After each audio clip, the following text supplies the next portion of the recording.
India आप तक समाचार, कड़वा लेकिन सच। रतनलाल सी बाफना ज्वेलर्स, जहां विश्वास ही परंपरा है। नमस्कार, मैं आनंद शर्मा। आप देख रहे हैं इंडिया आप तक, जहां न्यूज नहीं जनता का आईना दिखाया जाता है। आज की खबर है एक बच्चे का जन्म। न कोई अस्पताल, न डॉक्टर, न एम्बुलेंस, बस एक जंगल, एक दर्द में तड़पती हुई मां और चुप बैठी सरकार। महाराष्ट्र के जलगांव जिले के बोरमड़ी जंगल में एक आदिवासी महिला ने खुले जंगल में बच्चे को जन्म दिया। यह 2025 है दोस्तों।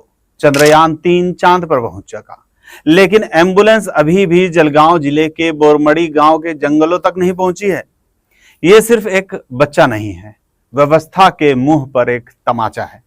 सरकारें कहती है हम सबका साथ और सबका विकास कर रहे हैं, लेकिन ये विकास कहां हो रहा है? टीवी स्टूडियो के डिबेट्स में, ट्विटर के ट्रेंड में, या फिर चुनावी पोस्टरों में? क्योंकि जमीन पर तो जंगल में आदिवासी बस्तियों में महिलाएं आज भी बच्चे को उस धरती पर जन्म देती है जहां जानवर बैठते हैं। उसने 4 बार फोन किए, डॉक्टर को किए, नर्स को किए, आंगनवाड़ी सेविका को किए, सबको फोन करने के बाद एम्बुलेंस वहां पर आई नहीं। उसको मोटरसाइकिल से अपने पत्नी को लाना पड़ा, रास्ते में डिलीवरी हो गई, बच्चा आ गया, उसकी नाल तक काटने का काम वहां की लोकल महिला ने किया। ये बहुत दुर्भाग्यपूर्ण है। मेरा यहाँ पर सवाल ये है कि यहाँ पर कैबिनेट मंत्री, केंद्र की रक्षाताई महिला है खुद। महिलाओं के प्रश्न के बारे में काफी सजग हमने मुक्ताई नगर में देखा था। ये महिला उनकी कोई नहीं लगती, उनकी मतदार नहीं है, उसको न्याय नहीं देंगे। यहाँ पर 3 मंत्री है, पालक मंत्री है और 2 मंत्री है, कैबिनेट मंत्री है राज्य के, उसके बावजूद भी अगर न्याय नहीं मिल रहा है तो इसका मतलब है कि आदिवासियों से इनको कोई लेना देना नहीं है। यह कोई पहली घटना नहीं है।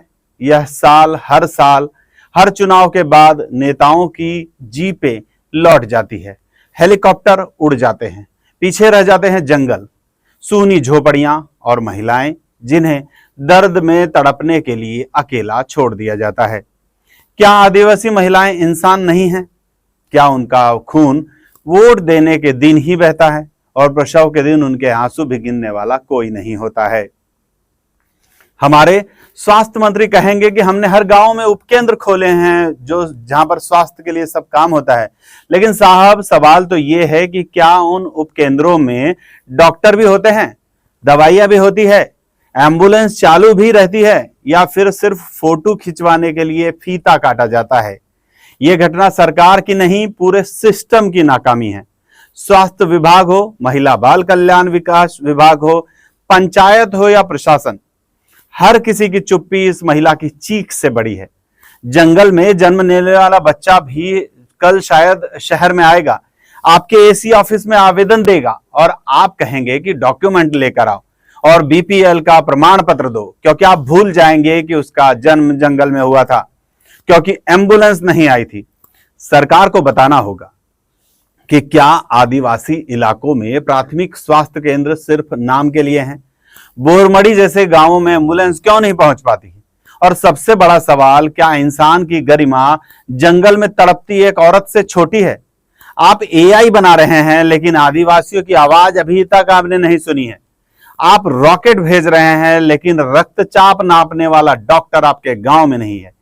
ये बच्चा जो जंगल में जन्मा है हमें याद दिला रहा है कि हम कितने असंवेदनशील हो गए हैं और हमारी व्यवस्था कितनी नाकाम। मैं आनंद शर्मा और आप देख रहे थे इंडिया आप तक समाचार, जहां हर खबर सिर्फ खबर नहीं होती, एक सवाल होती है, एक जिम्मेदारी होती है और कभी कभी एक चित्कार। जय हिंद।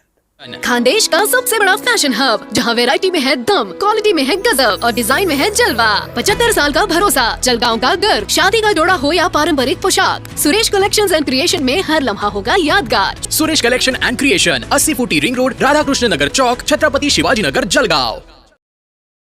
हे गाइस, ताज़ा खबरों के लिए लाल बटन दबा कर सब्सक्राइब करें और तुरंत खबर पाने के लिए घंटी के बटन को दबाएं।